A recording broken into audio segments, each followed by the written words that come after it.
करते हुए स्पष्ट बात करना चाहता हूं कि जब तक आप भारतीय जनता पार्टी को वोट देते रहेंगे ये पुल नहीं बनेगा। ये पुल नहीं बनेगा क्योंकि ये सवारा फाउंडेशन का जो व्यक्ति है इसके लंबे हाथ राज्य सरकार नहीं केंद्र सरकार तक पहुंचे हुए हैं। केंद्र सरकार में ऐसे नेता हैं जो इसकी मदद करते हैं, जो मुख्यमंत्री को मजबूर कर देते हैं कि वो 22 मार्च 2020 को त्रिवेंद्र सिंह रावत जब यहां पर पूरा कर्फ्यू लगा हुआ था, कोरोना काल था, यहां पे म्यूजियम का उद्घाटन करवाते हैं और पुल को शिफ्ट कर दिया जाता है। आप सभी को पता है कि वर्ल्ड बैंक का पैसा आ चुका था और 114 करोड़ रुपए सैंक्शन था, पुल बनने ही वाला था। क्या कारण हो सकता है कि मुख्यमंत्री त्रिवेंद्र सिंह रावत जब कोरोना काल का पूरा लॉकडाउन लगा हुआ था यहां पर उस म्यूजियम का उद्घाटन करने आए? कहां गया वो म्यूजियम? कुछ नहीं था, ढकोसला था। और मैं आपको फिर कह रहा हूं, भारतीय जनता पार्टी जब तक सत्ता में रहेगी राज्य और केंद्र की, तब तक मैं आपको बता रहा हूं ये पुल नहीं बनेगा। नमस्कार दोस्तों, स्वागत है आपका एक बार फिर से कण्वा नगरी लाइव में। साथ ही साथ फेसबुक पर भी मेरा पेज है जनता की आवाज़ और पौड़ी गढ़वाल। तो दोस्तों लगातार कोटद्वार की बात करता हूं, अपने गढ़वाल की मैं बात करता हूं। आज मैं कोटद्वार से लगभग 150 किलोमीटर दूर में आया हूं और ये जो जगह है यहां पर इसको सिंगटाली कहते हैं और सिंगटाली मोटर पुल के निर्माण की मांग पिछले 26 वर्षों से चल रही है। और जिस प्रकार से मैं बार बार एक बात को दोहराता हूं अपने खबरों के माध्यम से कि जिस प्रकार से हमने उत्तराखंड की कल्पना की थी, 25 साल हमारे उत्तराखंड को बने हुए हैं और हम सभी ने यही सोचा था कि यार उत्तराखंड बनेगा तो हमारे अपने नेता होंगे, हमारे अपने लोग होंगे, हमारी अपनी समस्याओं को भली भांति जानते होंगे तो उस पर काम करेंगे। और आप देख रहे हैं कि किस प्रकार का काम हमारे नेता कर रहे हैं। अपने लिए देहरादून और दिल्ली में सिर्फ अपने घर बना रहे हैं और बच्चों को बाहर पढ़ाई के लिए भेज रहे हैं। और गाँव में, पहाड़ों में जिस प्रकार का पलायन हो रहा है, या हमारे अगर गढ़वाल की बात की जाए तो सबसे ज़्यादा जो है ग्रसित है पलायन से तो हमारा गढ़वाल है, पौड़ी गढ़वाल है। और सिंगटाली मोटर पुल की जो निर्माण की मांग पिछले 26 वर्षों से चल रही है। आज भी एक धरना प्रदर्शन हो रहा है, अभी आपने देखा होगा कि किस प्रकार से धरना प्रदर्शन ग्रामीण कर रहे हैं। और इस तपती धूप में लगभग 38 से 40 डिग्री सेंटीग्रेड आज का तापमान है यहाँ पर और बहुत ज़्यादा तापमान यहाँ पर। उसमें भी यहाँ पर माताएं बहनें बैठी हुई हैं, बहुत सारे लोग आए, बहुत दूर दूर से आए हैं इन मांगों को लेकर। 26 सालों से ये मांग है। हमारे साथ भाई साहब हैं, इनसे बात करेंगे कि क्या कुछ ये मांगे हैं, किस प्रकार से है। सर हमारे साथ हैं, आइए। क्या शुभ नाम हुआ सर आपका? नमस्कार, मैं सत्यप्रसाद कंडवाल, द्वारे खाल ब्लॉक, ग्राम बनाली, पोस्ट ऑफिस कांडाखाल से। सर ये मांग कब से है, क्यों है, कैसे है, इसके बारे में थोड़ा बताइए सर। ये तो बहुत लंबे समय से मांग है कि इसको मोटर वाला पुल बनाया जाए। और ये पुल जो है ये गंगा पार इधर ये टिहरी में आ गया और गंगा पार इधर पौड़ी में आ गया। तो ये पुल, इस पुल के बनने से सीधा गढ़वाल और कुमाऊं, ये गढ़वाल और कुमाऊं को जोड़ता है। तो ये लंबे समय से मांग है लोगों की कि भाई हमें यहाँ पे गाड़ी वाला जो मोटर पुल ये बनाया जाए। लेकिन सरकार अभी तक इसको कुछ करने के लिए तैयार नहीं है। कई बार यहाँ पे भूमि पूजन भी हो चुका है। तो जैसा आप बता रहे हैं कि गढ़वाल और कुमाऊं को कहीं ना कहीं ये जो मोटर पुल है ये जोड़ेगा, तो क्या अड़चनें क्यों आ रही हैं, क्या कारण है कि ये मोटर पुल का निर्माण नहीं हो रहा? और कितने गांव यहाँ पर होंगे पूरे इस पुल को अगर बन जाता तो कितने लोग यहाँ पर प्रभावित होंगे, कितने लोगों को सुविधाएं मिलेंगी? फिलहाल तो यहाँ पे 12-13 गांव हैं जो इर्द गिर्द हैं। और इस पहाड़ी से थोड़ा आगे अभी मैं इस क्षेत्र में नहीं गया, लेकिन रामनगर से इस तरफ रोड आ रखी है जो हमने कहा ये गढ़वाल और कुमाऊं को जोड़ रहा है। और यहाँ पे लंबे समय से मांग कर रहे हैं लोग भाई कि मोटर वाला ये पुल बन जाए। तो अभी इसमें पिछले बार भी यहाँ से लोग देहरादून गए थे, वहाँ भी उन्होंने सत्र चल रहा था, उस समय विधानसभा का घेराव किया था। तो उस समय चुनाव से पहले भी और चुनाव के बाद भी बलूनी जी द्वारा भी इनको आश्वासन मिला और विधायक ये तुम्हारे यमकेश्वर की रेणु विश्व द्वारा भी आश्वासन मिला।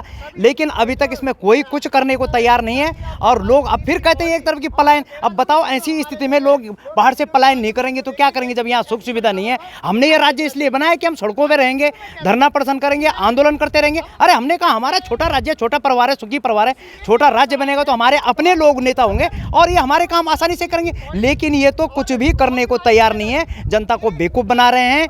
कितने मुख्यमंत्री बोल चुके हैं, कितने बार विधायक बोल चुके हैं, सांसद भी बोल चुके हैं। पहले जो वर्तमान सांसद पहले राज्यसभा सांसद थे, अभी वो लोकसभा सांसद हैं और बोल के भी गए। अब उसके बाद सब कुंभकर्ण नींद में सो रखे हैं विधायक भी और सांसद भी।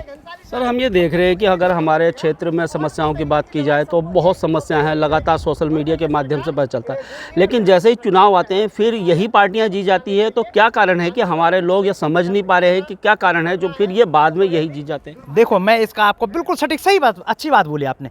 हाँ, आपने देखा होगा कि कितने लंबे समय से, बहुत लंबे समय से ये यमकेश्वर जो हमारी विधानसभा है, ये बीजेपी के अलावा यहाँ कोई नहीं आया। ठीक है, सबसे बड़ी बात है, देखो हम उन लोगों का बड़ा सम्मान करते हैं। कभी हम अटल जी के नाम से चले गए, कभी मोदी जी के नाम से, अब आगे योगी जी के नाम से। होता क्या है, जनता भी जान रही कि कुछ परेशानी है। अब जब कोई फायर ब्रांड लीडर आता है, चुनाव का टाइम आएगा तो यमकेश्वर में या कोटद्वार में योगी जी आ जाएंगे। तो लोग बोलते हैं यार योगी के ये अपना गृह क्षेत्र है, भाई योगी जी जो बोल रहे थे बड़े विशाल, उस अच्छे, उसमें पहले 5 बार सांसद रहे, अभी 2 बार मुख्यमंत्री रहे और अच्छे लीडर हैं, तो उनके कारण कहीं ना कहीं लोग भ्रम में आ जाते हैं। मेरा तो इस चैनल के माध्यम से, आपके चैनल के माध्यम से लोगों को ये कहना है, ठीक है अटल जी हैं, मोदी जी हैं, योगी जी हैं, भाई ठीक है, अच्छी बात है, वो उनके नाम पे हम वोट दे रहे हैं। जिनको हम वोट दे रहे हैं, क्या वो लोग शतान से भी खरे उतरते हैं इस मामले में, उनके मामले में? तो हम तो उनके नाम पे वोट दे रहे हैं, लेकिन जनता को धरातल देखना चाहिए कि धरातल में क्या काम हो रहा है। धरातल में तो कुछ हो नहीं रहा है, हम इनके नाम पे वोट दिए जा रहे हैं बस। मतलब राष्ट्रवादी सोच के हैं, हम मान रहे कि राष्ट्र में वहाँ क्या हो रहा है, वहाँ मोदी जी ने ऐसा कर दिया, वो कर दिया, लेकिन भाई अपना क्षेत्र में देखो ना, अपने क्षेत्र के बीच में से ऐसे उभरते हुए नेता को देखो जो ऊर्जावान हो, जो जनता के लिए काम करना चाहता हो, जो कोई प्रलोभन, कोई जिसको कोई वेतन कमीशन न चाहिए हो, जो पैसा कमाने के मकसद से नहीं आए, ऐसे लीडर को चुनना चाहिए, तब क्षेत्र का विकास होगा।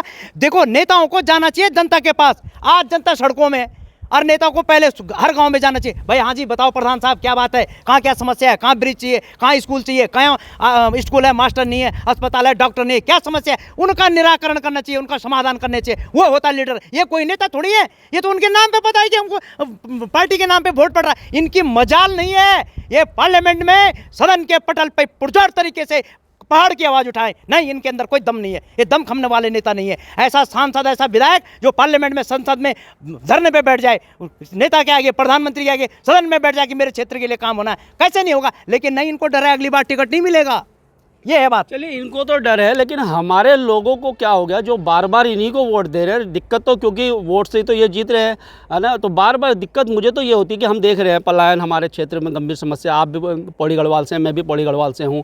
पलायन हो गया, रोजगार हो गया, शिक्षा की अगर बात करें तो आप स्वास्थ्य की आप बात करिए, आज भी देखिए अभी बरसात में आप गाँव में रहते हैं, किस प्रकार की दिक्कतों का सामना कोटद्वार वालों से ज़्यादा आपको झेलना पड़ता है, उसके बाद भी बार बार यही। भाई बात आपकी बिल्कुल सही है। देखो ऐसा है, देखो जो मैंने इसका पूरा गहराई से इसका मूल्यांकन किया है, जब चुनाव का टाइम आता है ना, मैंने बहुत अच्छी तरह से देखा है। अब मैं उन नेताओं के नाम भी गिना दूंगा, मुझे किसी से कोई डर नहीं, मुझे डरने की जरूरत नहीं है। मैंने देखा कि ऐसे नेता, चुनाव का टाइम आता है, कीर्तन मंडियों को तिरपाल, उनको कुर्सी, उनको बड़े बड़े भगोने, जो भी सारे सामान उनको दे रहे हैं, साड़ी, धोती, ब्लाउज, चिमटा, ढोलक, लोग, हमारे लोग उसमें आ जा रहे हैं। हम तो कोशिश करते हैं लोगों को समझाने की, प्रलोभन में मत आओ। जब चुनाव का टाइम आता है, आप जैसे कल आप बोलोगे मैं नेता बनना है, हमारे पास तो आपका मतलब कि आम आदमी के पास पैसा नहीं है, देखो ये तब सुधरेगा। लोग क्या होता है कि उनको बोला गाड़ी में जाना है सबको, तो बोला यार चलो गाड़ी में फ्री घूम के आ जाते हैं, वहाँ खाना भी मिल जाता है, तो वहाँ पे समय एक जगह पे ये लोगों का ब्रेन वॉश कर देते हैं। अब जो कोई ईमानदार व्यक्ति होगा वो कहाँ से इतना कुछ करेगा? देखो राजनीति में तब सुधार आएगा।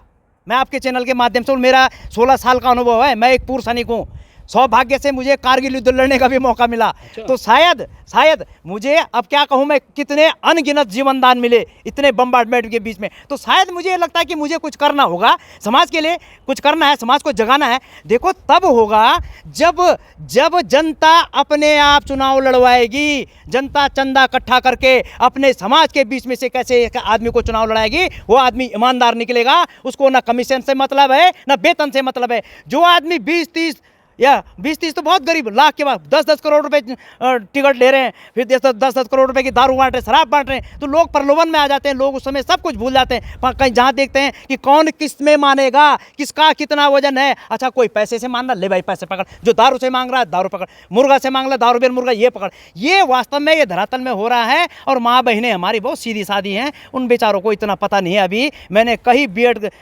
MA BEd लड़कियों से पूछा है, औरतों से, बहनों से, मैंने कहा कि ब्लॉक प्रमुख का चुनाव कौन करता है उनको पता नहीं, जिला पंचायत अध्यक्ष का चुनाव कौन करता है, हमारा विधानसभा क्षेत्र कहाँ से कहाँ तक है कुछ पता नहीं, राज्यसभा सांसद को कहाँ से भेजा जाता है कुछ पता नहीं, यार बोला हम MA BEd हैं। तो जागरूकता का अभाव है, घोर जागरूकता का अभाव है।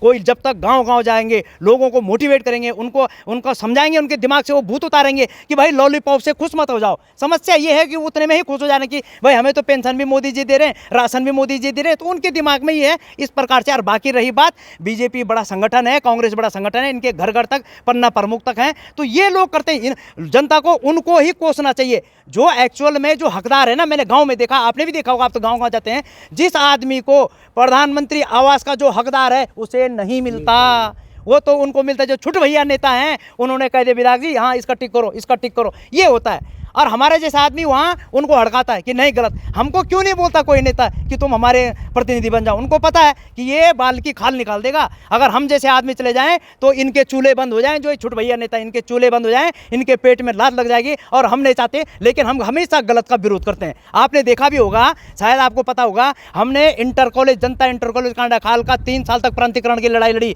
हमारी विधायक थी जो वर्तमान अध्यक्ष है किसी विधानसभा की, ये वहाँ की विधायक थी, इन्होंने मेरे को बोला सत्य भाई 201% विद्यालय का प्रांतीकरण होगा।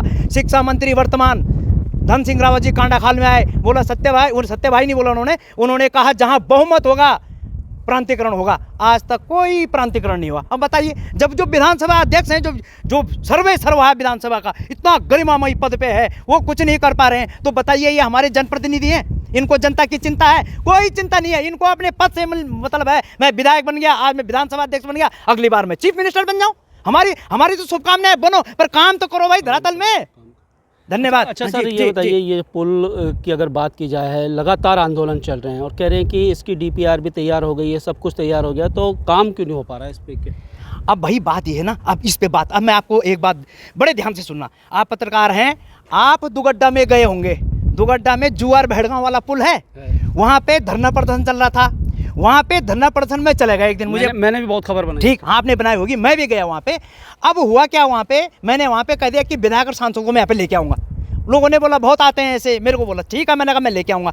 अब हुआ क्या कि एक दिन प्रोग्राम था बितियाणी में, तो वहाँ पे तीरथ सिंह जी भी थे जो सांसद थे, हमारे गढ़वाल सांसद, और हमारी विधायक उस समय ऋतु खंडूड़ी जी थी। तो हम आए, तो हम वहाँ कांडाखाल में मेरे प्रांतीकरण के कागज भी दिए, और होते करते हमने उन लोगों को बोला तुम सड़क में आओ। कहाँ पे? दुगड्डा से आगे। वो लोग सड़क में नहीं आए और गाड़ी इतनी जल्दी निकल गई। अब गाड़ी निकली तो मैं वहाँ पे, यार हम तुमको सड़क में बुलाया था, जो उनको वहाँ पे नेतृत्व कर रहे थे वो नहीं आए। अब उन्होंने मेरा घेराव कर दिया, जितने लोग थे, क्या आपने बोला था, वो भाग गए। तो हमारे साथ अभी वर्तमान में देखो, बात सच्चाई कहीं नहीं छुपती, जो 73 वार्ड से पार्षद है रमेश गौड़, उस समय वो यहाँ से नाथुकाल साइड से हैं, उस समय वो विधायक जी के साथ थे। तो उन्होंने 7-8 गाड़ी की। मैंने कहा अब क्या होगा, तो 7-8 गाड़ी करके तमाम लोगों को वहाँ पे ले गए, जो भी 250-300 लोग थे वहाँ पे ले गए, उसमें वृद्ध महिलाएं भी थी, सब थी।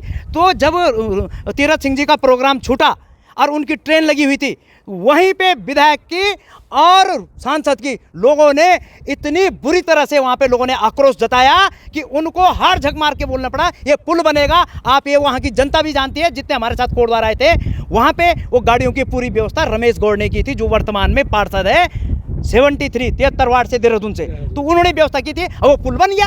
तो यहाँ पे भी यही है, जब तक ये विधायक और सांसद इनके कपड़े नहीं फाड़ेंगे, इनको कमरे में बंद नहीं करेंगे, तब तक ये पुल बनने वाला नहीं है।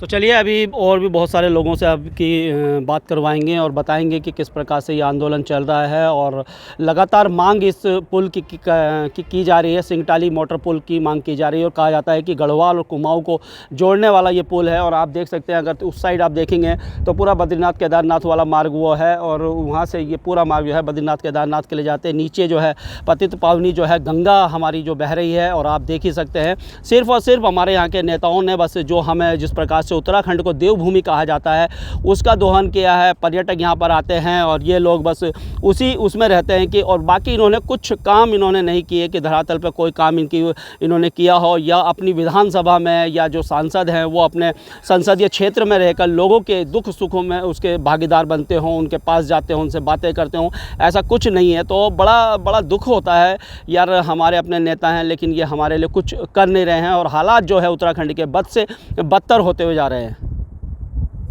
इसी के विधानसभा 3 विधानसभा आज तक लोग 100, 150, 200 से ज्यादा लोग नहीं चना आज तो ये तो हमारी मांग पूरी नहीं होने वाली। आप देख लगे कि 26 वर्ष बेटी हम लोग सड़कों में आंदोलन कर लगे। अरे हम उन्हीं प्रदेश यहाँ नहीं बनाए तो कि आज हमारे युवा सड़कों में रहो। आज आप सब उन देखे हो लो आशीष भूला पौड़ चमोल बेटे आए हो और आशुतोष भाई पौड़ी बेटी युद्ध या भाई कुछ दिन पहले अभी हमारी पहाड़ी 5 युवाओं की तनख्वाह दिलाई तो भ्रष्ट चोर टके सरकारों पर फर्जी मुकदमा लगाए थे वो 17 दिन जेल में रहना। आज 2020 महामारी गिरफ्तार एक ही हुआ था हम पर मुकदमा लग गया था। आज शांति भट्ट भैया हम खड़े तो हुई आज थपला जी यमथान पंक्ति साहब यमथान तो क्या हम लोग खाली आने थे कि हम पहले राज्य बनाए और अब हमें राज्य का विकास हम लड़ाई रोल लड़े तो मैं एक आवाज से अभी संजू भाई बोल के बहुत ज्यादा समय को अभाव था और मैं तो वन भाषण देने नहीं दो।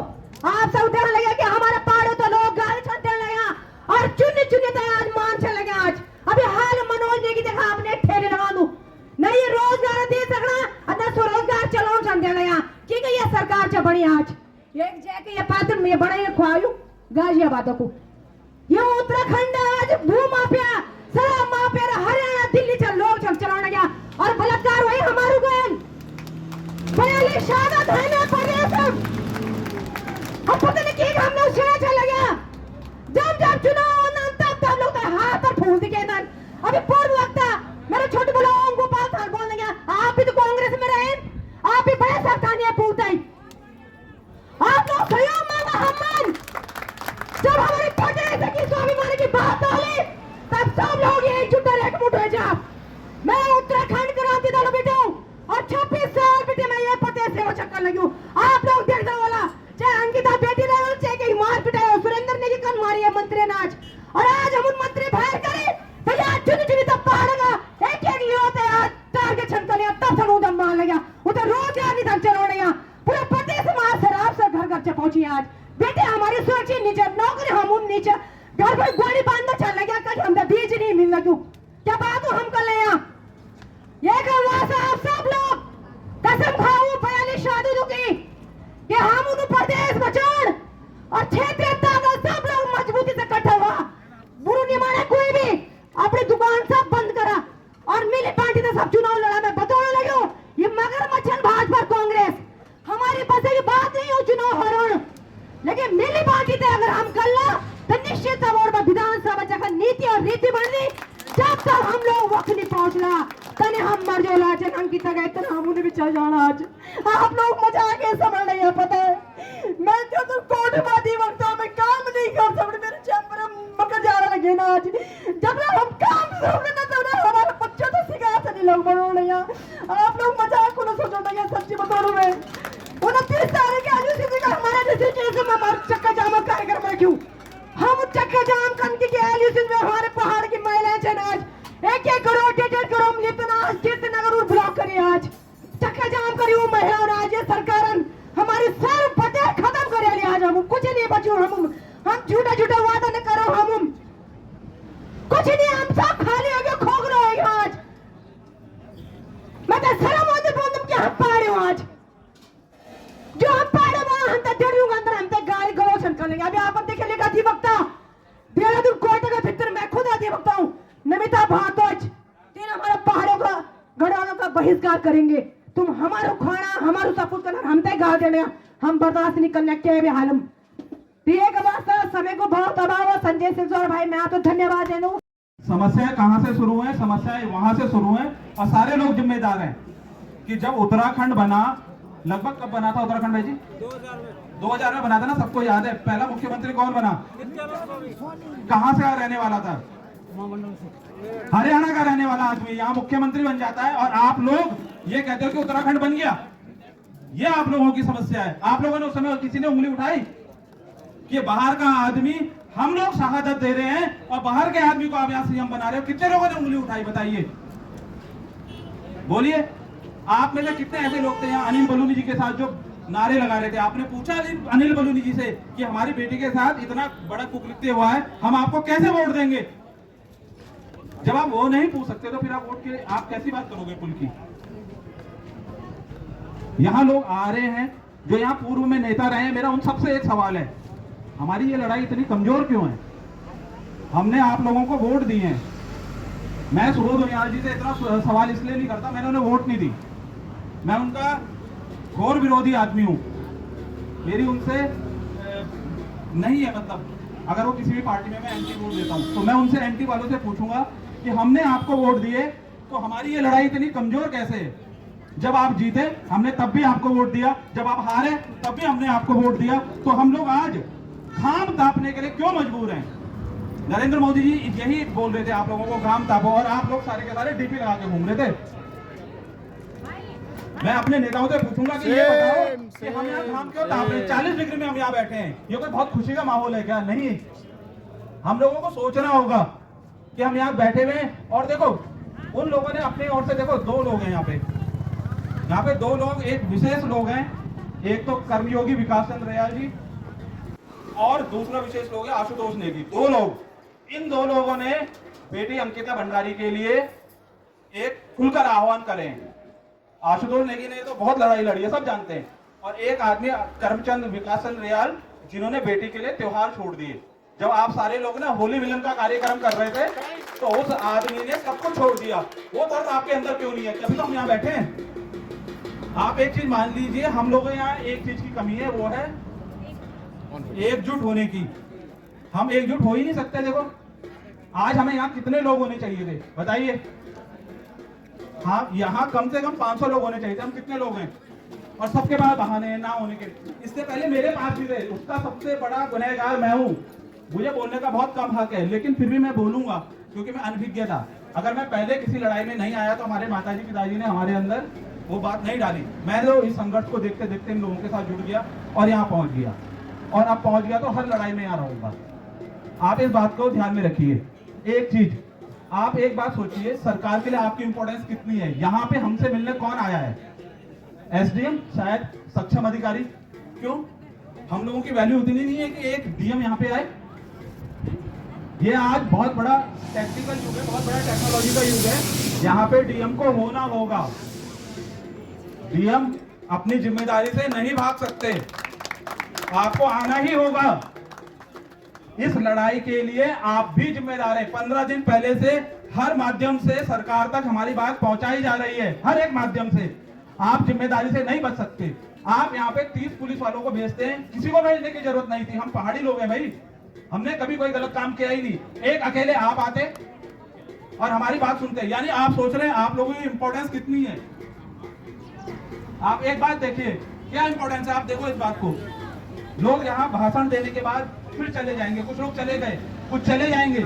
हम लोगों ने केवल एक मंच बना दिया है, भाषण देते हैं, चले जाते हैं। हम लोग सवाल नहीं पूछते। मेरा सवाल है सारे लोगों से। लोग कहते हैं नहीं नहीं, इस मंच पे ऐसी बात नहीं करनी, उस मंच पे वैसी बात नहीं करनी। नहीं, हमें देखो संस्कार के मामले में तो बहुत कुछ मिला है, लेकिन बहुत कुछ ना अपने पुराने लोगों से सही भी नहीं मिला है। मैं सच को बहुत कॉन्फिडेंस से बोलता हूँ। हमें हमारे अंदर ये गुलामियां भर दी हैं कि आप बातें कुछ भी करो, लेकिन झंडे और डंडे केवल पार्टी के उठाओ। याद रखना, झंडा केवल भारत का होना चाहिए। याद इस बात को याद रखना, झंडा भारत का होना चाहिए। जो लोग भारत के झंडे के अलावा किसी और झंडे का भी लेके घूम रहे हैं, वो देश के तो अपने हो नहीं सकते, हमारे तो किस बात के होंगे। इस बात को आप मान के चलिए। केवल एक झंडा है जो वो झंडा यहाँ करना है, बाकी सारे झंडे बेकार हैं। आपके लिए जो काम कर रहे हैं वो लोग आपके अपने हैं। इस संघर्ष में कौन आया आप बताओ? है यहाँ पे ऐसा कोई नहीं है, कोई इतनी ताकत नहीं रखता कि यहाँ पे जहाँ पे हम आंदोलित हैं, यहाँ से विधायक हैं सुबोध उनियाल जी। मैं किसी के आगे माननीय नहीं लगाता। हमारी समस्या ये है, हम विधायक नेता इनके आगे बहुत ज्यादा आदरणीय माननीय, मैं इनके आगे मिस्टर लगाता हूँ। अगर सम्मान देना है तो मिस्टर सुबोध उनियाल को यहाँ होना चाहिए था। ये उसका काम है, वो अपना काम नहीं कर रहे हैं, उन्हें यहाँ होना चाहिए था। रेणु बिस्ट तो डर के मारे नहीं आई। उन्हें पता है कि जब मैं कहीं पे नहीं गई तो वहां जाऊंगी तो बहुत ज्यादा मेरे लिए खिलाफ बाइकआउट लोग करने लगेंगे। लेकिन सुबोध उनियाल जी, हमारे लोगों ने आपके भी बहुत झंडे उठाए हैं, हमारी आवाज वहां तक क्यों नहीं पहुंच रही है बताइए? हम तो ओम गोपाल भाई से भी बोलेंगे कि हमारी आवाज वहां तक क्यों नहीं पहुंची।